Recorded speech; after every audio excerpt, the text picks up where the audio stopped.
अस्सलाम वालेकुम नाजरीन, आप देख रहे हैं प्रोग्राम तहकीक और मैं हूं आपका मेज़बान ज़ीशान गिलानी। आज जो मैं प्रोग्राम कर रहा हूं स्टूडियो में मेरे साथ जो मेहमान मौजूद हैं, उमर फारूक भट्टी साहब, आप साबिक कोऑर्डिनेटर वज़ीर-ए-आला पंजाब हैं। आपका ताल्लुक मुस्लिम लीग नून से। आपको वेलकम करता हूं अपने प्रोग्राम में। दूसरे जो मेरे साथ गेस्ट मौजूद हैं उनका नाम है शहरियार भुट्टा। आप सीनियर रहनुमा हैं पाकिस्तान तहरीक इंसाफ के और जनरल सेक्रेटरी भी हैं इंसाफ लेबर विंग के मुल्तान से। सर, आपको वेलकम करता हूं अपने प्रोग्राम में। आज हम बात करेंगे अपने मेहमानों से कि इस वक्त मौजूदा पाकिस्तान की जो सियासी सूरत हाल है।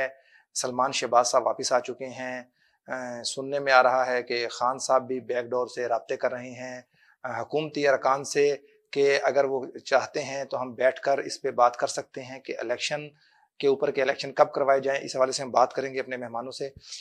सबसे पहले तो भट्टी साहब आप बताइएगा कि सलमान शहबाज साहब हाई कोर्ट से अपनी बेल करवा कर मुल्तान पाकिस्तान पहुंच चुके हैं। क्या वो अब पाकिस्तान में सियासत में भी अपना कोई जोहर दिखाएंगे? बिस्मिल्लाहिर्रहमानिर्रहीम। पहले तो मैं मशकूर हूँ जनाब NTV का, और ये हमारे जनूबी पंजाब के खित्ते के लिए बड़ा अच्छा इकदाम है आपका गिलानी साहब के। आपने ये मुल्तान में एक अपना ये चैनल को लॉन्च किया है और मुल्तान के आवाम के लिए और हमारे पॉलिटिकल लोगों को मौका फराहम किया है कि हम पॉलिटिकल एक्टिविटीज जो है वो आपके ज़रिए अपने नाजरीन को और अपनी कौम के आगे रख सके। तो ये तो बहुत बहुत मुबारक हो इस चैनल को। तो दूसरी बात यह है कि मियाँ शहबाज सलमान शहबाज साहब का आना कोई इतनी बड़ी बात नहीं थी, क्योंकि ये जब 2018 के बाद इलेक्शन हुए, उस इलेक्शन में हमारे पूरी क़यादत के खिलाफ झूठे इल्ज़ामात लगाए गए और झूठे केसेस बनाए गए। और आपके सामने है कि नैब को जिस तरह इमरान खान ने इस्तेमाल किया, तो उस तनाजर में मियाँ साहब जो है वो बाहर चले गए। तो अब मियाँ साहब बाहर आए हैं तो आप देखें कि पहले मरीम बीबी के ऊपर इल्ज़ामात लगे, तो मरीम बीबी को भी अल्हम्दुलिल्लाह सुरखरू किया इस्लामाबाद हाई कोर्ट ने। तो मियाँ शहबाज शरीफ साहब भी अल्लाह के फजल करम से आप देख लें कि FIA की जितनी भी थी और नैब की जो इंक्वायरियाँ थी सारी झूठी साबित हुई। तो इसी तरह मियाँ हमजा शहबाज के ऊपर थी, वो भी झूठे साबित हुए। और ये भी सिर्फ आना इसलिए था कि अब उनकी इंशाअल्लाह ताला ये भी झूठ का पलंदा है। अभी कोर्ट ने कहा है कि आप जाएं, जो कोर्ट है उसमें आप अपना जाके अपने जवाब दें, तो इंशाअल्लाह वहां से भी हम सुरखरू होंगे। तो मुस्लिम लीग नून ने ही नैब का जो इदारा है दर हकीकत बनाया था, और ऐसा ही क्या वजूहात बनी कि अब मुस्लिम लीग नून की जो हुकूमत आई है दोबारा वफाक में PDM की सूरत में, आते साथ उन्होंने सबसे पहले नैब को खत्म करना चाहा? क्या वजह? देखिए, नैब एक इदारे बनाए जाते हैं। आप देखें मोस्टली इदारे जितने भी हैं पाकिस्तान की तारीख उठा के देखें कि हमारी बड़ी मुश्किल से 9 साल इन 3 अदवार को मिला के देख लें, हमारी 9 साल से ज्यादा हुकूमत नहीं चली। ठीक है, मियाँ मोहम्मद नवाज शरीफ और मुस्लिम लीग की, और ये इल्जामात लगाते हैं, झूठे प्रोपेगंडे करते हैं, इतना अरसा मुस्लिम लीग नून हुकूमत में रही। तो जितने भी इदारे हैं अच्छे से अच्छे इदारे वो मियाँ मोहम्मद नवाज शरीफ ने लॉन्च किए कौम के लिए, मुल्क के लिए। क्योंकि एक लीडर होता है जो मुल्क को और कौम को इकट्ठा करना चाहता है और कौम को कौम बनाना चाहता है। अगर कौम को ही हम कौम नहीं समझेंगे तो फिर हमारा मुल्क तरक्की नहीं कर सकता। 9 साल आप कह रहे हैं कि आपकी अगर 3 अदवार मिलाएं तो हुकूमत बनी, 9 साल में भी क्या मियाँ साहब कौम को जो है वो मोटिवेट नहीं कर सके? देखिए, कौम अल्हम्दुलिल्लाह कौम को मोटिवेट किया है, और मुल्क आप देख लें, जितना स्ट्रक्चर देख लें पाकिस्तान में मुस्लिम लीग नून के अदवार में हुआ है। मोटरवे देख लें, बिजली के मंसूबे देख लें, आप उसके जितने भी बड़े बड़े प्रोजेक्ट हैं वो मुस्लिम लीग नून के उसमें आए हैं। तमाम गिरवी पड़े हैं? नहीं, गिरवी रखने वाले ऐसे मंसूबों का क्या फायदा है? किसी ने भी रखे हों, हाँ। लेकिन अगर वो गिरवी रखे हुए तो ऐसे मंसूबों को क्या कर? देखिए, जब कंटिन्यूटी नहीं रखेंगे, एक 5 साल के लिए एक वजीर आज़म मुंतखब होता है और 2/3 अक्सरियत के साथ होता है, और आप उसको 3 साल 2 साल भी नहीं करने देते। 2013 में इलेक्शन होते हैं, 2014 में आप लॉन्ग मार्च करके खड़े हो जाते हैं और आप अंपायर की उंगली पे खड़े हो जाते हैं। अंपायर की उंगली को हिलाते हिलाते हिलाते हिलाते अब 2018 में आके पूरे 4 साल नवाज शरीफ को सुकून से हुकूमत नहीं करने दी गई।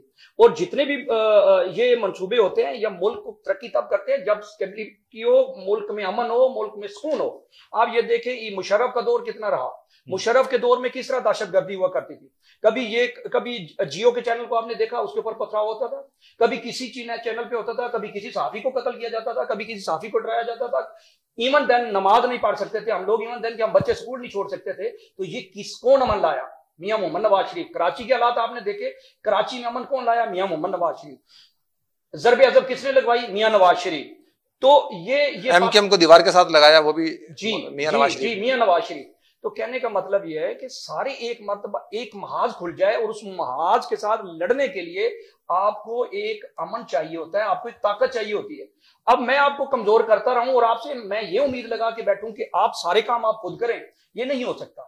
एक ऐसी पॉलिटिकल पार्टी को पाकिस्तान में लॉन्च किया गया जिसका ना कोई पांव था, ना कोई सर था, ना वो पॉलिटिकल पार्टी थी, ना उसकी पॉलिटिकल सोच थी। उसने पाकिस्तान में आके ओए तोए बदतमीजी, बदकलामी, बदजुबानी शुरू की और मुल्क का बेड़ा गर्क करके रख दिया और पॉलिटिकली तौर पे पूरी दुनिया में तबाह करके रख दिया। पाकिस्तान को इस वक्त पाकिस्तान का नाम सुनने के लिए पूरी दुनिया जो है वो अशश करती है कि ये पाकिस्तान है जिसको एक लीडर लॉन्च किया था, एक खिलाड़ी आदमी था, वो सिर्फ खेल सकता था, वो सियासतदान नहीं था। उसको लाया गया और उसने नई जनरेशन को आके उसने बदतमीज बना दिया। हमारा मुआशरा, हम एक अपना एशियाई लोग हैं और हमारा एक बड़ा, गिलानी साहब आप एक बहुत बड़े खानदान के सर, मियां साहब तो बेसिक बिजनेसमैन थे ना, के लोग हैं। आपके खानदान की कितनी लोग रिस्पेक्ट करते हैं। अब अगर मैं बैठ के आपको ओए तोए करना शुरू कर दूं, गिलानी खानदान एक नाम है, गिलानी खानदान इस खित्ते के लिए आप एजुकेशन का देखें तो किसने बुनियाद रखी? गिलानी ने। इस मुल्तान के लिए जितने भी इंस्टीट्यूट एजुकेशन के बने किन्होंने लगाए? गिलानियों ने। आज हम कहें गिलानियों को कि जी ये फलां है, ये फलां है, ये फलां है, तो नई जनरेशन को क्या मैसेज जाएगा? इतनी पुरानी बिल्डिंगें बना गए गिलानी, एजुकेशन दे गए गिलानी, बोलना सिखा गए गिलानी, तहजीब सिखा गए गिलानी, इस्लाम की पहचान दे गए गिलानी।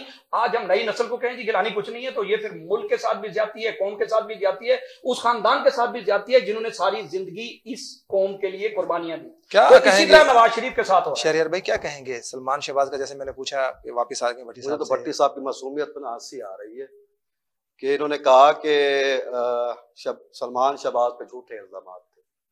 वो पापड़ वाला कहाँ गया, वो फालूदे वाला कहाँ गया जिनके अकाउंट से पैसे निकले थे? और ये तो NRO2 इन्होंने नैब में तरमीम की है, इनकी 8 महीने की जो कारकर्दगी है वो सिर्फ NRO2 के ऊपर टिकी हुई है, जो इन्होंने नैब की तरमीम करनी थी, जिसकी कल सुप्रीम कोर्ट ने धज्जियां बिखेरी हैं। जी बिल्कुल। उन्होंने कहा है कि भाई ये जो नैब की तरमीम है पड़ी, ये असम्बली ही पूरी नहीं थी और उसमें क्या नाम है नैब की तरमीम पेश की करके बिल पेश किया गया है। और दूसरा क्या नाम है, उन्होंने ये भी कहा कि उसका फायदा भी उन्हीं को ही हुआ है जो उस टाइम वहां पर मौजूद थे। दूसरा इन्होंने कहा कि मियां साहब नैब से बचने के लिए चले गए। एक तो नैब के केसेस जो थे वो इमरान खान ने इन पर नहीं किए थे, ये जो साबका गवर्नमेंट्स थी, साबका हुकूमतें थी, उन्होंने ही इन पे केस किए थे। हमारा कोई नया केस इन पर नहीं किया गया। और मियां साहब तो बीमारी का बहाना बनाकर गए थे। वो कब गए हैं कि नैब से बचने के लिए वो गए हैं, और बीमारी का बहाना बना के वो यूरोप की सैर कर रहे हैं। ये तो दूसरा इन्होंने कहा कि जी हमने बदतमीजी कल्चर मुतारफ करवाया। ये जहाजों से तस्वीर किसने फेंकी थी? जरा इनका भी कोई जवाब देगा हमें। सुप्रीम कोर्ट के ऊपर हमला किसने किया था? इसका भी जवाब देना मुनासिब समझेंगे भट्टी साहब। और ये NRO2 है, इसके अलावा और कुछ भी नहीं है। तरमीम सलमान शहबाज को भी यहाँ लाया गया सिर्फ और सिर्फ अपने केस खत्म करने के लिए, और इनका मकसद यही है कि मुल्क में जो हम जितना मर्जी करप्शन करते रहें, मुल्क दिवालिया होने के सर पे खड़ा है और ये सिर्फ और सिर्फ अपने केसेस माफ करवा रहे हैं। इनकी 8 महीने की कारकर्दगी ये है, और ये कह रहे हैं कि मोटरवे हमने बनाई, एटम बम हमने बनाया। अगर एटम बम बनाया भाई, वो एटम बम बना के अब प्याज भी खरीद लो। जो हमारे मुल्क के हालात हैं, प्याज खरीदने तक के पैसे आप लोगों के पास नहीं है। ऐसी मोटरवे, ऐसी इंफ्रास्ट्रक्चर का क्या फायदा जिसके अंदर आवाम का कोई फायदा ही ना हो, आवाम को कोई रिलीफ ही ना मिले। इतने कर्जे मुल्क के ऊपर चढ़ा दिए, 57 खरब का कर्जा पहुंचा दिया है। किसने पहुंचाया? सिर्फ 4 साल में इमरान खान ने पहुंचाया है, बाकी अदवार में नहीं लिए गए कर्जे। अच्छा ये बताएं, जैसे अभी भट्टी साहब कह रहे थे कि ये जो बदतमीजी का जो कल्चर है ये PTI ने लॉन्च किया, क्या इसको कैसे आप डिफेंड करेंगे कि क्या वजह ऐसी कि ये देखने में तो ये हकीकतन यही है कि जो PTI के जो न्यू जनरेशन है उसको देख लें कि, और उसकी जो पूरी जितना भी PTI का जितना भी होमवर्क है उसके अंदर वो देखें तो वो एक दूसरे के ऊपर कीचड़ उछाल रहे हैं, बदतमीजी से बात करते हैं। खा वो मुस्लिम लीग नून की क़यादत हो, पाकिस्तान पीपल्स पार्टी की क़यादत हो, MQM हो, जमात इस्लामी हो, मौलाना फजलुर रहमान साहब हों, तो क्या ये बेहतर नहीं है? क्योंकि सियासत के अंदर तो बार्गेनिंग चलती है, लेकिन क्या वजह कि PTI इस चीज के ऊपर संजीदा नहीं हो रही? सर देखिए, PTI इमरान खान ने ना आवाम को बोलना सिखाती है, नौजवानों को बोलना सिखाती है। ठीक है, जब हम करप्शन पे बात करते हैं तो इसका मतलब है हम बदतमीज हैं। हम इनकी करप्शन को बेनकाब करते हैं तो हम बदतमीज हैं। जब हम इनके गलत प्रोपेगेंडों का मुकाबला करते हैं तो हम बदतमीज हैं। अगर हकीकत को सामने लेके आना, सच को सामने लेके आना बदतमीजी है, ठीक है, फिर तो हम बदतमीज हैं। अच्छा भट्टी साहब, मुल्क का जो कर्जा है 54 खरब रुपए पे पहुंच गया, इसमें तो मुल्क डिफॉल्ट कर जाएगा। क्या हिकमत अमली तैयार कर रखी है पीडीएम ने या मुस्लिम लीग नून ने? सर, जब पाकिस्तान मुस्लिम लीग नून की गवर्नमेंट को मियां मोहम्मद नवाज शरीफ को अपने बेटे से तनख्वाह ना लेने के जुर्म में नाअहल करार दे दिया गया, बल्कि नाअहल करार ना दिया गया कि उनको अपनी पार्टी का प्रेसिडेंट भी ना रहने दिया। इस तरह अदलिया ने इस तरह फैसले दिए, इतनी तेजी से फैसले दिए कि मियां साहब अपनी पार्टी के सदर भी नहीं रह सकते। उस टाइम पाकिस्तान का कितना कर्जा था? 27,000। अब 57,000 या 53,000 पे पहुंचे तो कौन लाया, कौन लेके आया? यानी कि आप कह रहे हैं इमरान खान लेकर आए? ये इमरान खान लाया। इमरान खान के पीटीआई का कोई एक बंदा मुझे ये जस्टिफिकेशन दे दे कि 3-3.5 साल में इन्होंने कोई एक पुल बनाया हो, इन्होंने एक कोई घर बनाया हो। इन्होंने तो वो जुल्म किया, इमरान खान ने वो जुल्म किया अवाम के साथ, निहत्ती अवाम के साथ। 250 रुपए के हिसाब से 3,57,00,000 लोगों से 250 रुपए के हिसाब से पैसा लिया। वो अरबों रुपए इन्होंने कहां किए? ये इन्होंने कहा था कि हम घर देंगे, 50 लाख घर देंगे, तो हर बंदे ने 250 रुपए के हिसाब से किए थे। इन्होंने वो काउंटी खेली, इन्होंने वो जुआ खेला अवाम के साथ, और जुआ का वो पैसा कहां गया? ये हमसे हिसाब क्या मांगते हैं? इन्होंने ये बताया, इन्होंने प्याज लगाए थे, इन्होंने कपास लगाई थी, इन्होंने गन्ना बीजा था, इन्होंने कोई इतनी इंडस्ट्री लगाई थी, इन्होंने बिजली के कारखाने चलाए थे, इन्होंने बिजली के कारखाने बंद कर दिए, इन्होंने आवाम को उस नेट पे जाके पहुंचा। 9 रुपए यूनिट हमारी गवर्नमेंट बिजली छोड़ के गई थी, और 27 रुपए यूनिट किन्होंने किया? इन्होंने किया। पेट्रोल जो था, जब पेट्रोल $93 पे मिल रहा था, इन्होंने 128 पे जाके लिया। तो क्यों लिया? जब एलएनजी के हमारे मुआहदे $14 पे हुए थे, तो इन्होंने जाके $28 पे क्यों किए? इनको जब 7 रुपए पे मिल रही थी एलएनजी, इन्होंने वो क्यों ना ली? जब इनको मेडिसिन फ्री मिल रही थी, इन्होंने उस टाइम क्यों ना ली? इनके आमिर कयानी ने 57 अरब रुपए की मेडिसिन पाकिस्तान की चोरी की, वो इन्होंने कहां से की? पिंकी पीरनी ने 50 अरब रुपया लिया मलिक रियाज से, वो क्यों लिया? इन्होंने पाकिस्तान का बेड़ा करके रख दिया, बेड़ा घर करके रख दिया। वही ज्वारी थे, ज्वारियों वाला काम किया इन्होंने। ज्वारी नशाई का एक ही काम होता है, या घर के बर्तन बेचता है या बीवी के जेवर बेचता है। इन्होंने क्या किया? इन्होंने पाकिस्तान का बेड़ा गर्क किया। इन्होंने जेवर बेचे, इन्होंने घड़ियां बेची, इन्होंने सबसे पहले भैंसें बेची, इन्होंने आके कारें बेची। बिस्कट पे गुजारा करने वाले तुमने पाकिस्तान की आवाम को तो घास खाने पे मजबूर कर दिया। तुम कहते हो हम बिस्कट खाते। जिस दिन ये जाते हैं, ये वजीर आज़म हाउस का मिनरल वाटर उठा के लेके जाते हैं, ये कहते हैं कि इमरान खान ने बदतमीजी नहीं दी। इमरान खान जैसा बदतमीज, बद इखलाक, बद किरदार इस दुनिया में कोई लीडर नहीं आया ना आएगा। एक अब्दुल जमाल नासिर था। सर मेरी छोटी सी बात सुनो, मिस्र का एक अब्दुल जमाल नासिर था, जिसको जिस लहजे में बात कर रहे हैं वो पता लग रहा है कि कौन बदतमीज है और कौन बदतमीज नहीं है। यानी कि एक लीडर, अवामी लीडर के बारे में ऐसी बात कर रहे हैं जिसको अवाम लाइक करती है। वो अवाम ने उसको वोटों में हक दिया है, अवाम ने वोट दिए उसको। आपने जिमनी इलेक्शन देख लिए, आपने आजाद कश्मीर के इलेक्शन देख लिए, आपकी अवाम ने आपकी कारकर्दगी आपके मुंह पे मारी है, आपके मुंह पे मारी है कारकर्दगी आपकी। कश्मीर का सौदा कौन करके आया? 25 जुलाई को जब आके इमरान खान हुकूमत पाकिस्तान का वजीर आजम है, वो हमारी रियासत का वजीर आजम है, सिलेक्टेड वजीर आजम जब आता है 25 जुलाई को इस्लामाबाद कोर्ट पे, हम सिलेक्टेड हैं, ये अभी वोट लेके आए हैं, ये अभी वोट लेके आए हैं। सिंध हाउस में जो मनी जो सिंध हाउस में किया गया वो सबको पता है, वो तमाम अवाम को पता है। ये वोट लेके आए हुए हैं, ये देखें जी वोट लेके आए हैं। तो सियासत का नहीं पता। नहीं, आपको सियासत का बहुत ज्यादा पता है, आप गलत बात कर रहे हैं, आप गलत बात कर रहे हैं कि जब आप हकाइक को मसक कर रहे हैं। अपना शहरियार भाई, भट्टी साहब यहाँ पर एक वक्त हुआ ब्रेक का, ब्रेक से वापस आएंगे तो इस पे हम एक अच्छे अंदाज में बात करेंगे कि इस वक्त मौजूदा जो हमें चाहिए कि हमारे जो हुक्मरान हैं या हमारी सियासी पार्टीज़ के जो सरबराहान हैं, जो उनके सदर हैं, सीनियर रहनुमा, उनको चाहिए कि वो इस वक्त आपस की लड़ाई छोड़ें और इस मुल्क और इस कौम के बारे में सोचें कि इस कौम को हमने रिलीफ कैसे देना है, हमारा बेसिक जो मकसद है, और इसके साथ साथ हम को आगे कैसे लेके जाना है। एक शॉर्ट ब्रेक के बाद वापस आएंगे और प्रोग्राम को यहीं से कंटिन्यू करेंगे।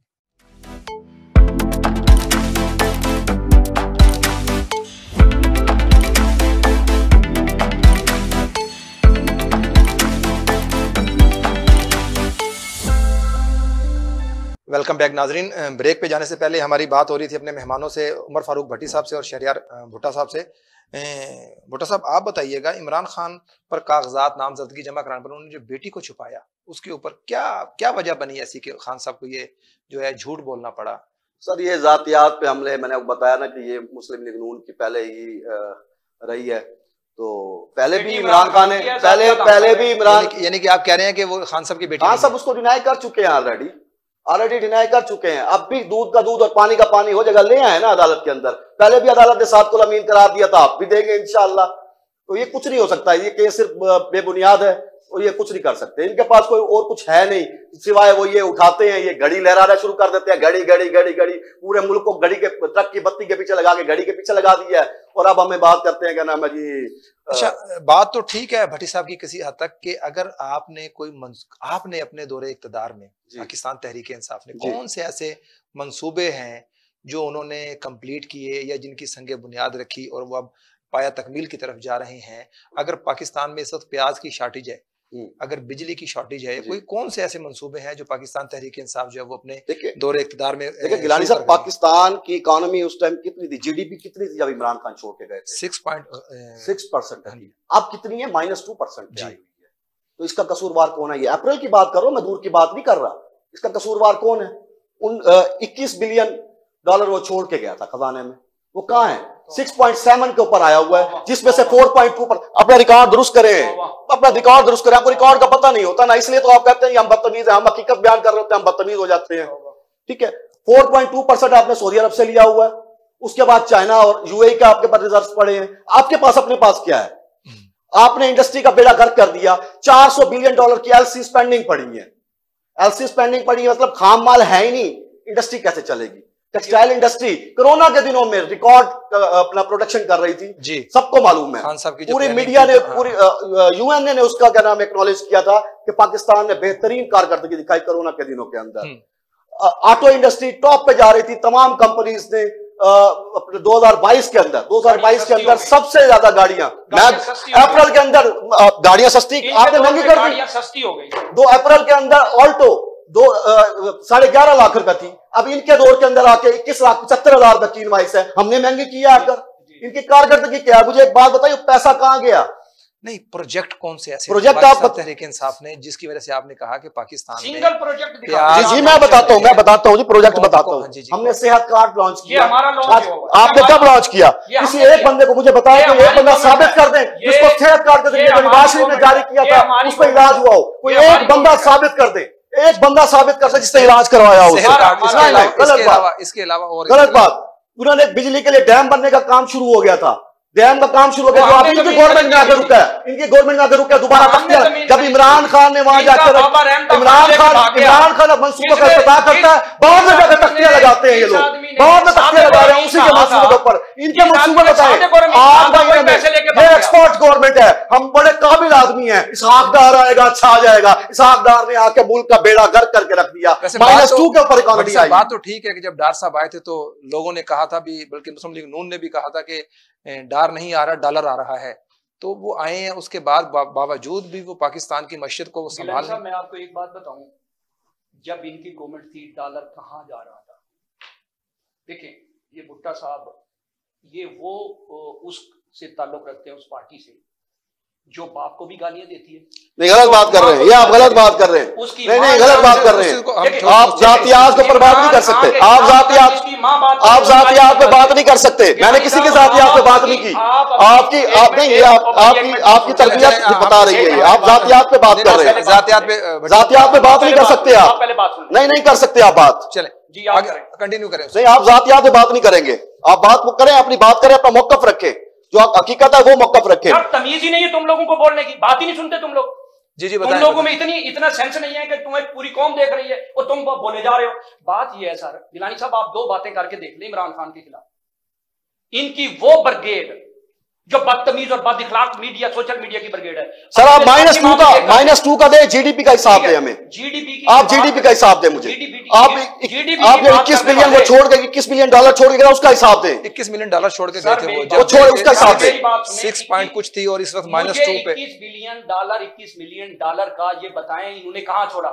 ठीक है, ये स्टेट बैंक की रिपोर्ट उठा के पढ़ लेना, स्टडी भी तो क्या करे ना, इन्होंने स्टडी के बगैर ना बयान करें ना। जवाब लें उनसे जवाब। पहले बात सुनो, मेरा ख्याल है आप कभी ना टीवी पे गए हैं ना आप मीडिया में बैठे हैं, आपको उन्होंने बुला लिया है तो मेहरबानी फरमाए बात सुने पहले। जी जी बताएं। बात यह है, जब गवर्नमेंट आई है हमने रियासत बचाई है, हमने सियासत नहीं बचाई। इन्होंने 4 साल 3.5 साल मुल्क के साथ किया क्या खिलवाड़ है। इन्होंने इकॉनमी बर्बाद कर दी, इन्होंने नारा लगा दिया कि पाकिस्तान डिफॉल्ट होने जा रहा है, इन्होंने खाना जंगी की तरफ मुल्क को लेके गए।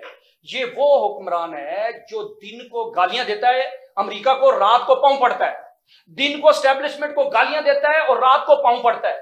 ये वो शख्स है, इसने कोई एक काम किया हो जिसके ऊपर इसने इंप्लीमेंट किया हो। जब तक ये इक़्तिदार में रहा है इसने कहा मैं किसी से मुदाखरात नहीं करूंगा। अब जब इक़्तिदार चला गया है तो अमर बिल मारूफ की बात करता है। अमर बिल मारूफ वो शख्स करता है जो सादिक और अमीन हो। एक बंदा झूठा हो, पाकिस्तान की तारीख में झूठा आदमी हो, जो कोई एक बंदा, गिलानी साहब आप पाकिस्तानी, बीइंग एक पाकिस्तानी, पार्टी छोड़ दें, 1 मिनट के लिए ये सोचें कि उस शख्स ने कोई एक बात पे इंप्लीमेंट किया हो। मैंने टीवी पे देखा, मुझे पता नहीं था, बुशरा बीबी ने बताया। मेडिसिन चोरी हो गई, मुझे पता नहीं चला। पेट्रोल महंगा हो गया, मुझे पता नहीं चला। डॉलर महंगा हो गया, मुझे पता नहीं चला। पैसे नहीं आए, मुझे पता नहीं हुआ। फलां जगह पे ये हो गया, मुझे पता नहीं चला। ये चीजें करने वाला बंदा जो अब कल उसकी स्टेटमेंट आई है, इतना डरपोक लीडर पाकिस्तान की तारीख में, जो ये कहते हैं हमारा लीडर है, इतना डरपोक इंसान मैंने नहीं जो लंदन भाग गया वो डरपोक नहीं है। आए और 10 फुट की, अपना उसका इंटरव्यू है, 10 फुट की दीवार फैला के दूसरे के घर में घुस जाए।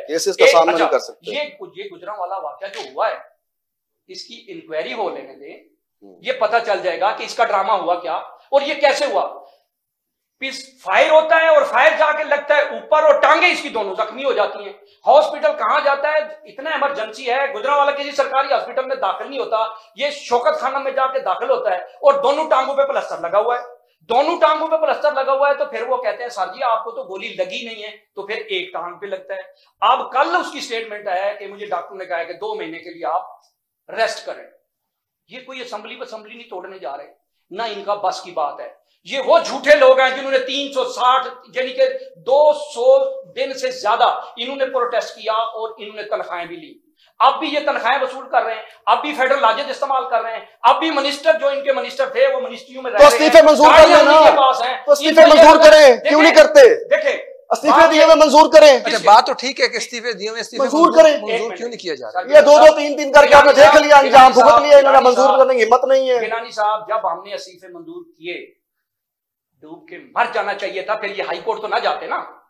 इस्तीफे मंजूर हो गए, ये घर चले जाते। हमने कहा इकट्ठे मंजूर करें, चले गए हम हाई कोर्ट में क्यों गए? हाई कोर्ट में गए, हम इकट्ठे मंजूर करें। आप किस्तों के अंदर लगाया हुआ पठानों की दुकान नहीं है ये बात सुने, एक आपने इस्तीफा दिया ही नहीं, आप इस एक सिस्टम में रह रहे हैं ना साहब जी।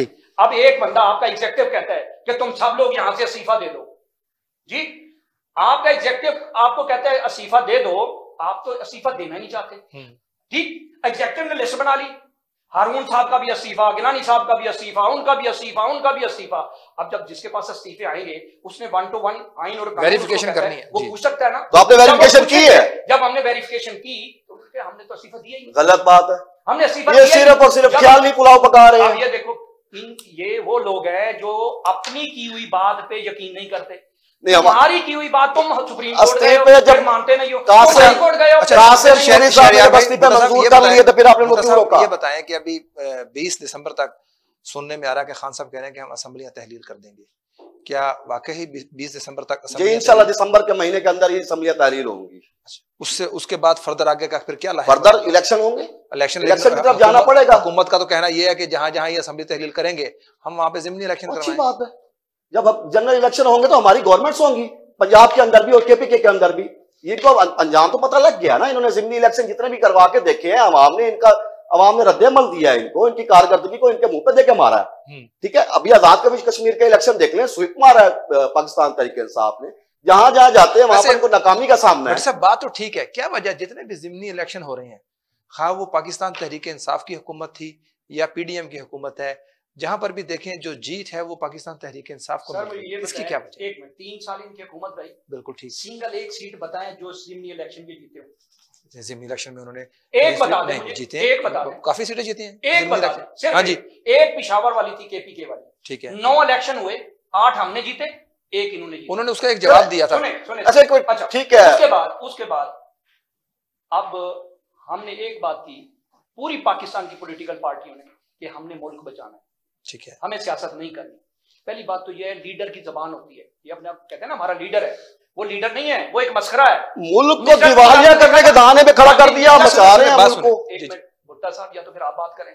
बात आपने बहुत सारी बातें कर ली हैं, मेरे पास तो टाइम ही नहीं मिला मुझे, गिलानी से मैं कहूंगा मुझे टाइम ही नहीं दे रहे आप लोग को तो बातों का पता ही नहीं है, आपको तो मुल्क ही नहीं पता, आपको तो इकानमी के रेस का भी नहीं पता कि इस टाइम आपकी इकानमी कहां खड़ी है, आपको तो ये नहीं पता कि आपके कर्जे कहां पहुंचे हुए हैं। अपने टॉपिक पे आते हैं। आप लोगों ने जब पाकिस्तान की मईशत तबाह कर दी, फिर आपने घड़ियां भी बेच दी, आपने मुल्क को इतना रुसवा कर दिया कि आपकी पिंकी पीरनी तवीजों के जरिए, जिन्नों के जरिए हुकूमत चला, हार बेचने वालों के साथ बैठे हैं और बात कर रहे हैं घड़ी के पीछे, पूरी परफॉर्मेंस इनकी घड़ी पे। मैं वही बताया ना आपको, मैंने घड़ी अभी लहरा के बताई है कि इनकी परफॉर्मेंस सिर्फ घड़ी के ऊपर है।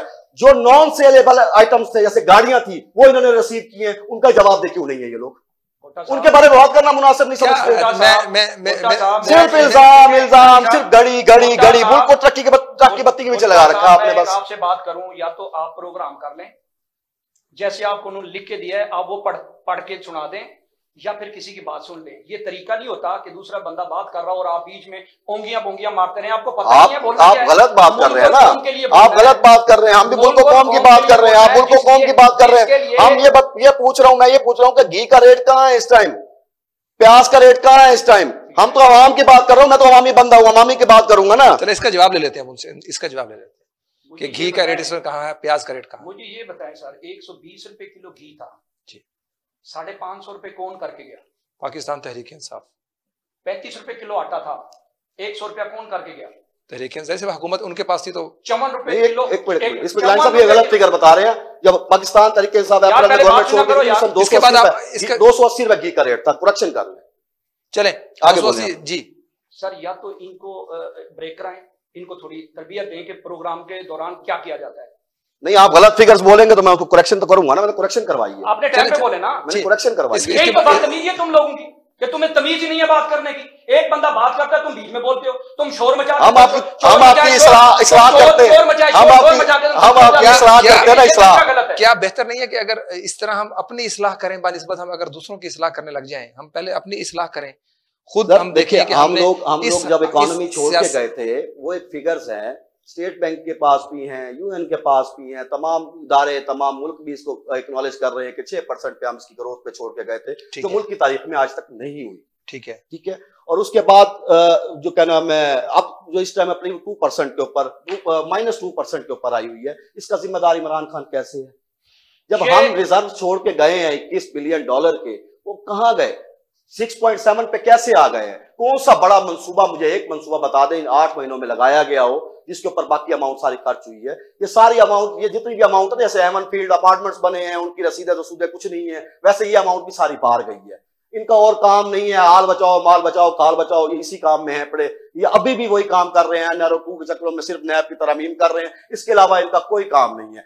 बाकी जो इनकी कारकर्दगी थी वो अवाम ने इनको दिखा दी है। और अभी इलेक्शन करवा दें मजीद, अगर इतने ही जबरदस्त काम किए हुए थे मियां नवाज शरीफ ने, तो अभी करवा दें इलेक्शन। क्यों डर रहे हैं इलेक्शन करवाने से? जो हमारा मुल्क है वो इस वक्त मुतहम्मिल नहीं है कि हम जनरल इलेक्शन की तरफ जाएं। हमारे पास सर इसके अलावा कोई और चारा नहीं है।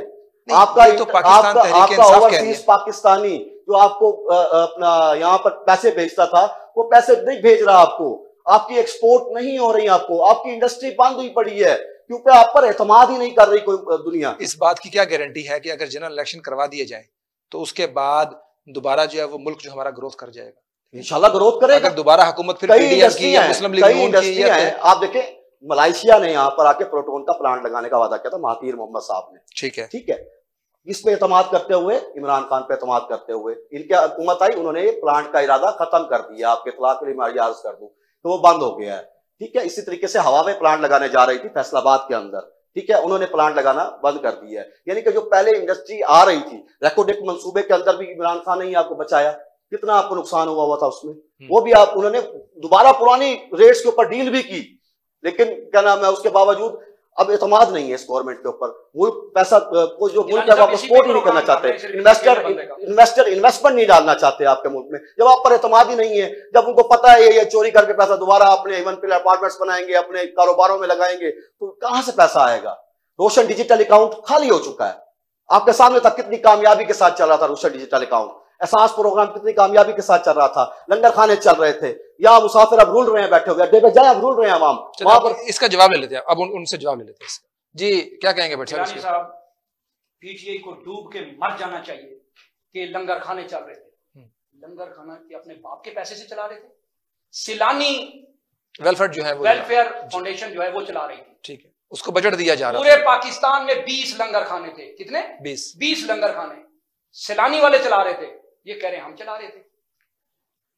जब ये कुछ कर ही नहीं सके, अब हवावे की मिसाल दे रहे हैं।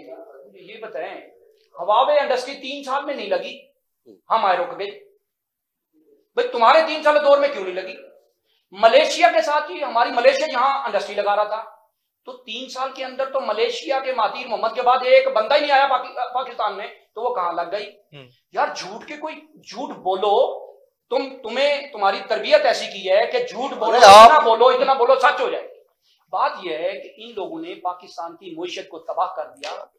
इमरान खान ने पाकिस्तान को उस नहज पे पहुंचा दिया। ये प्री प्लान एजेंडे के साथ आया था। आप देखें 90 की दहाई में हकीम सईद ने ये बात की थी। 26 साल उनकी जो है ना वो जदोजहद है इसके। 26 साल जदोजहद ना कहे ना, 26 साल के अंदर जनरल जिलानी का सरिया लगा के नहीं आए थे हम लोग। हम जनरल जिलानी का सरिया लगा के नहीं आए, पैर की उंगली पे आए। हम ज़ियाउल हक की गोद पे बैठ के नहीं आए। नहीं, ज़ियाउल हक की गोद पे बैठ के नहीं आए। निकली तो तुम लोग फारिग हो गए। तो अब अंपायर की उंगली आप पे है। अंपायर ने उंगली खत्म की तो तुम लोग धड़ास हो गए। अंपायर इतना अच्छा था कि तुम उसकी रात दिन की गजलें गाते थे। तुम्हारे वजीर बूट लेके बैठते थे। तुम्हारे वजीर कहते थे, तुम्हारा वजीर आजम कहता था कि जी पासपोर्ट की इतनी इज्जत होगी कि डिग्गी में कौन बैठ के जाता था? हमने तो नहीं कहा, ज़ियाउल हक ने कहा। वो वजीर आजम वो पासपोर्ट कहां गया? वो 50 लाख घर कहां गए? वो 2 करोड़ नौकरियां कहां गई? वो गरीबों के जो हकूक थे वो कहां थे? एक कानून था वो कहां गया? तुम लोगों ने पाकिस्तान की अवाम के साथ खिलवाड़ किया। अब पाकिस्तान की अवाम आपसे पूछ रही है एक एक चीज। 8 महीने का हिसाब मांगने वालों, आपने पूरी दुनिया में पाकिस्तान को रुसवा कर दिया, पाकिस्तान को तबाह कर दिया, मुईशत तबाह कर दी। आपको लॉन्च इसलिए किया गया था, आप यहूदियों के दामाद हो। ये एक ड्रामा है कि वहां से तुमने तलाक ली और तलाक लेते हो, बीवी के पास जाके रहते हो, बच्चे तुम्हारे वहां रहते हैं, वो बच्चे वही जातियात के ऊपर, वो आपको वही जातियात, तुम यहूदियों के वही जातियात। आयशा आज का केस भी शुरू करें ना, फिर हम आयशा आज जातियात के ऊपर बात कर रहे हैं ना। इसके बाद आप भी मियां साहब की जातियात पे बात की है नहीं की ना, तो ये जातियात के अलावा इनके पास कुछ नहीं है। जब सवाल ये है कि जीडीपी जो आप जीडीपी पे बात करें, जीडीपी ग्रोथ जब हमने छोड़ी थी 26,058 करोड़ डॉलर हमने छोड़ा था, ठीक है, 4 सालों के अंदर। जब इनको लॉन्च किया गया, हमारी थी 6.4 पे। ये कहते हैं ना तारीख की हमारी बड़ी थी। ये भी तारीख आप स्टेट बैंक की उठाएं, ये अपनी करेक्शन करें। मुंह पे झूठ बोलते हैं। जब इनकी 26,058 करोड़ हटाया गया, सर आप गिलानी साहब फिगर कर लें, आपके 26,058 करोड़ 54 अरब तक कर्जा है। आप करेक्शन करें जरा इसको। डीजीटी नहीं पता 0.2 पे चली गई थी, ये आपको याद होगा इनकी गवर्नमेंट में 6% पे है। आप रिकॉर्ड उठाएं, अभी स्टेट बैंक का रिकॉर्ड उठाएं। ये 6% पे दिखा दे, मैं अगर हो मैं चाचा जोड़ दूंगा। अगर हो क्या? मैं तो कह रहा हूं, आपको चैलेंज कर रहा हूं। अगले प्रोग्राम में दिखा देता हूं, अभी दिखा देता हूं। दिखाओ भाई, मोबाइल दिखाओ मुझे, अभी दिखाता हूं मैं आपको। बात होती है अभी दिखाता हूं, स्टेट बैंक की वेबसाइट पे दिखाता हूं। इतना झूठ बोलते हो कौन? क्या दिखाओ? तुम वो फिगर देते हो ना, घुमा फिरा के। अच्छा मैं आपको दिखाता हूं ना, मियां नवाज आपको figure 26,000 crore dollar, 26,000 crore dollar छोड़ के गए थे। फिगर ही नहीं इनके पास। नवाज चौधरी ने ये बात इनके जो थे वजीर, उन्होंने क्या कहा था? मियां नवाज शरीफ का 400 अरब डॉलर इमरान खान ने कहा था ना कि इंडिया को दिया है। ये सच था इनका? ये हर बात इतनी डिठाई से तो रसीदें दिखा देते ना, भाई रसीदें दिखा देते। शहर भाई सलमान शहबाज आ गए हैं हाई कोर्ट से प्रोटेक्टिव बेल करवाकर। मियां साहब भी आ रहे हैं इंशाअल्लाह ताला। कब तक आ रहे हैं मियां साहब? इंशाअल्लाह ताला जनवरी के लास्ट फरवरी के फर्स्ट। इलेक्शन की अनाउंसमेंट मियां साहब के आने का ऊपर? इलेक्शन अनाउंस नहीं हो रहे, ठीक है, इलेक्शन नहीं होंगे इंशाअल्लाह ताला, इलेक्शन अपने वक्त पे होंगे। अगर असेंबलियां भी नहीं टूटेंगी, ये भी आपको बता दूं। अगर इमरान मुल्क खान का चाहे दिवालिया निकल जाए, इमरान खान अगर 20 दिसंबर तक असेंबलियां तहलील कर देते हैं तो क्या उसके बाद पीडीएम हुकूमत चला पाएगी? इमरान खान ये बताए कि वो पीटीआई बचा सकेंगे 20 तारीख तक, तो अदम एतमाद की बात क्यों कर रहे हो? यानी कि आप कह रहे हैं कि इसके अलावा क्यों बात कर रहे हो? कोई और ऑप्शन है? अदम एतमाद की बात कर रहे हैं। जनवरी फरवरी में चैलेंज करता हूँ, इमरान खान अपनी पीटीआई बचा ले तो फिर बड़ी बात है। जी शहरियार भाई क्या कहेंगे, क्या वाकई ही असेंबलियां तहलील करने जा रहे हैं खान साहब, या जैसे पहले वो लॉन्ग मार्च के लिए कहकर गए और उसके बाद फिर वहां से खामोशी से वापस आ गए? तहलील नहीं करते, ठीक है, इलेक्शन का ऐलान कर दे। वो कहते हैं हमने इलेक्शन अपने वक्त तहलील करने जा रहे हैं, फिर वो तकलीफ क्यों है? फिर अदम एतमाद की बात क्यों करते हैं? फिर एतमाद के वोट की बात क्यों करते हैं? पहले तो ये पंजाब हुकूमत बनने नहीं दे रहे थे, अब कहते हैं हमने पंजाब हुकूमत बचानी है। ये तो इनका दोगलापन, अदालती वजीर, ये दोगलापन है। अदालती वजीर आलम है तो अदालत के खिलाफ चढ़ाई कर दो ना, जैसे आपने पहले की थी। हम तुम्हारी सुप्रीम कोर्ट में चढ़ दो, आपने की थी। चलें, दोनों मेहमान जो है मेरे उमर फारूक भट्टी साहब आपका बहुत बहुत शुक्रिया और शहरियार भुट्टा साहब आपका बहुत बहुत शुक्रिया। नाजरीन, दर हकीकत हमने देखना है, जैसे मैंने पहले भी कहा ब्रेक पे जाने से पहले, कि हमने अपनी कौम को देखना है, अपने मुल्क को देखना है।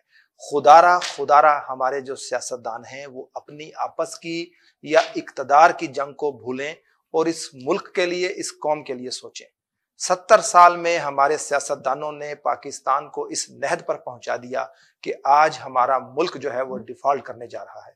खुदारा अभी भी अगर आप लोगों ने इस मुल्क के बारे में ना सोचा तो आने वाले वक्तों में शायद जो इस वक्त हालात नजर आ रहे हैं, फिर पाकिस्तान अगर होगा तो किसी भी पार्टी की सियासत या सियासतदान होगा। अगर पाकिस्तान नहीं होगा तो खा वो पाकिस्तान मुस्लिम लीग नून हो, पाकिस्तान पीपल्स पार्टी हो, पाकिस्तान तहरीक इंसाफ हो या दीगर कोई भी पार्टी हो या उसके सरबराहान हो, उनका भी फिर कहीं नामो निशान नहीं होगा। खुदारा आज से पहले भी जो हमारे हुक्मरान आए और आकर हुक्मरानी कर कर चले गए, खा वो इस दुनिया से चले गए या इस मुल्क से चले गए, आखिर आप उनका देख लें कि उनका अंजाम क्या हुआ। पैसा सब कुछ नहीं है, इक्तदार सब कुछ नहीं है। इस कौम ने, जिसने आपको वोट दे के इक्तदार में बिठाया, पहुंचाया ईवानों तक, खुदारा उनके लिए भी कुछ करें। कब तक आप उनसे झूठ बोलेंगे? कब तक आप उनको सिर्फ एक लॉलीपॉप देंगे या एक ट्रक की बत्ती के पीछे लगाएंगे कि हम आपके मसाइल वहां पर जाएंगे, बैठेंगे, डिस्कस करेंगे, उनके वहां पे बिल पास करवाएंगे? खुदारा इस अवाम के बारे में भी कुछ सोचें, आपस की लड़ाई को खत्म करें। अगले प्रोग्राम तक अपने मेजबान ज़ीशान गिलानी को इजाजत दीजिए। नए मेहमानों के साथ दोबारा हाजिर होंगे, तब तक के लिए अल्लाह निगहबान।